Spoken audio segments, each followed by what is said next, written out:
El día de hoy les traemos un video un poco diferente.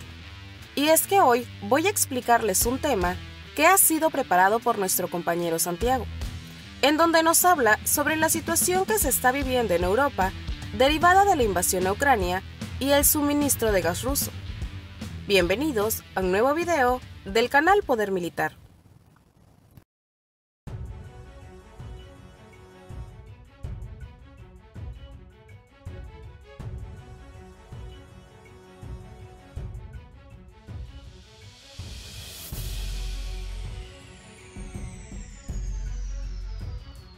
Antes de comenzar, queremos volver a aclarar que este artículo fue escrito por nuestro compañero Santiago, pero seré yo quien lo narre. Habiendo dicho esto, comencemos.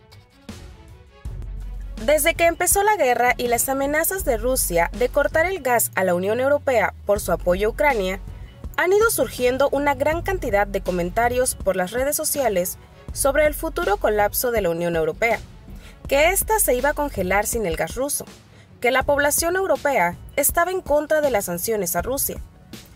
La mayoría de estos comentarios venían de habitantes de Latinoamérica, algo que es entendible porque al igual que un europeo, no va a entender bien el panorama social, político y económico en Latinoamérica.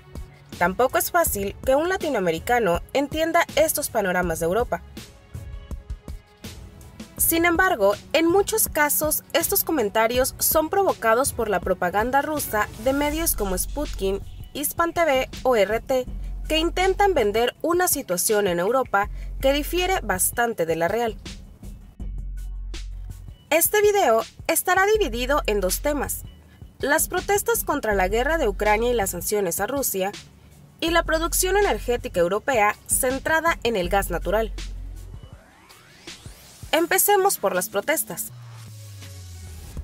No es difícil encontrar titulares de Sputnik u otros medios propagandísticos acerca de masivas protestas en Europa contra las sanciones a Rusia o contra el apoyo europeo de Zelensky, incluso protestas contra la OTAN. Lo cierto es que estas protestas sí que han ocurrido, pero ¿masivas? Salvo una excepción, ninguna era masiva. ¿Realmente están dirigidas al fin de las sanciones contra Rusia? En su inmensa mayoría no. La mayoría de estas protestas es contra los gobiernos europeos por no tomar las medidas adecuadas para parar la subida de los precios de la energía y los productos básicos, no contra las sanciones a Rusia. Si bien estas sanciones son en parte las que han provocado la situación, lo que se pide son medidas para atajar esta crisis, no la marcha atrás en las sanciones, puesto que la mayoría de la población europea apoya la acción conjunta de la Unión Europea contra Rusia y apoya también a Ucrania. Esto es algo que como europeo noto en la calle, tanto cuando salgo a trabajar como cuando salgo simplemente a pasear o con mis conocidos. La gente se queja de los precios de la energía, de la subida de precios en productos básicos o de las malas gestiones del gobierno, pero nadie cuestiona las sanciones contra Rusia. Nadie. Esto puede que sea algo difícil de entender en Latinoamérica, pero en Europa, tras el inicio de la guerra, hubo un gran apoyo por parte de la población a Ucrania, con envíos por parte de asociaciones y particulares de toneladas de comida, ropa y medicamentos a Ucrania. Incluso familias españolas que acogían a ucranianos o a familias ucranianas enteras en sus casas. Algunos de estos casos me tocan de cerca y es algo que ha pasado por casi toda Europa. Dicho esto, sí que hay que aclarar que si hay protestas contra las sanciones a Rusia, contra la guerra y contra la OTAN, citaré tres de ellas. Protesta en Colonia, Alemania. Aquí, 2.000 personas protestaron contra el gobierno alemán para exigirles que antepusieran sus necesidades energéticas a las de Ucrania, retirar su apoyo a Zelensky y el fin de las sanciones a Rusia. Los manifestantes ondeaban banderas rusas durante el acto. El truco: la manifestación fue convocada por la diáspora de habla rusa en la ciudad, es decir, rusos que viven en Alemania, país donde viven hasta 3 millones de personas de origen ruso. Protestas en Praga. República Checa. En este caso, 70.000 personas se manifestaron para pedir un cambio de postura de la Unión Europea y la OTAN en la guerra de Ucrania para garantizar la calefacción en invierno para sus hogares, la neutralidad y el fin de las sanciones contra Rusia.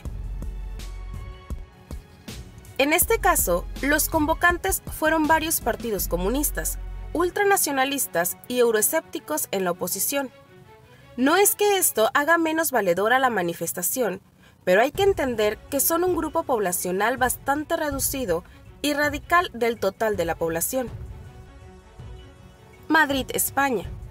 Poco antes de la cumbre de la OTAN en Madrid, una manifestación apoyada por los partidos políticos IU y Podemos, en total unas 2.000 personas, se manifestaron contra la guerra con mensajes como "no a la guerra", "no a la OTAN", "ni OTAN ni bases ni gastos militares", entre otros eslogans que rozaban lo ridículo. Esta manifestación, lo cierto es que fue un pinchazo por la cantidad de gente que consiguieron reunir y el poco apoyo que tuvieron los partidos IU y Podemos. Para quien no lo sepa, IU y Podemos son partidos anti-OTAN, antimilitaristas y en gran parte anticapitalistas. De hecho, por muchos son considerados la extrema izquierda en España y en las anteriores elecciones obtuvieron tan solo el 13% de los votos. En las últimas encuestas apenas llegan al 10%. Con esto, aclarar que nuevamente se trata de una parte reducida de la población y que no expresa la opinión general del país. Habiendo explicado la opinión mayoritaria de la población europea, seguramente algunos puedan contraargumentar con que en Francia hay falta de combustible incluso por las sanciones a Rusia. De hecho, ya he visto comentarios así en otras partes. Para cerrar esta parte del video, de una vez aclararé que en Francia se viven una serie de huelgas por la subida de los precios y los bajos salarios, lo que ha afectado a las gasolineras e incluso a las refinerías. Cualquier europeo que esté viendo este video creo que estará de acuerdo que en Francia viven de protesta en protesta, haya o no guerra. Europa, como creo que casi todos saben, era hasta hace poco un continente muy dependiente del gas ruso, dado que la mayoría de sus importaciones provenían de Rusia. Esto hace a algunos argumentar que por el corte del gas ruso a Europa, ésta se congelará durante el invierno y millones de europeos morirán de frío. Para algunos, esto sonará como algo razonable. Para los europeos que nos vean, seguramente como algo súper exagerado o incluso ridículo. Para empezar, las fuentes de energía de los países europeos generalmente están muy diversificadas, incluso entre los países más dependientes del gas ruso, salvo una excepción. En Alemania, por ejemplo, el gas en el año 2020 solo supuso el 12.1% del total de la producción energética, menos de la mitad de lo que generaron las plantas eólicas, 27%. Sin embargo, la mayoría del gas que importa provenía de Rusia. En España, por el contrario, la energía producida por el gas este 2022 se estima en un 22%, siendo esta fuente de energía la mayoritaria, seguida de cerca por la eólica y la nuclear, pero al contrario de Alemania, la mayoría del gas proviene de Argelia. En el caso de Italia, su mayor suministrador era Rusia, con en torno a un 40% de las importaciones. Para sustituir al gas ruso, Italia ha recurrido a Argelia, o en el caso de algunos países bálticos que se han deshecho totalmente del gas ruso y han empezado a comprar gas licuado a países como Estados Unidos.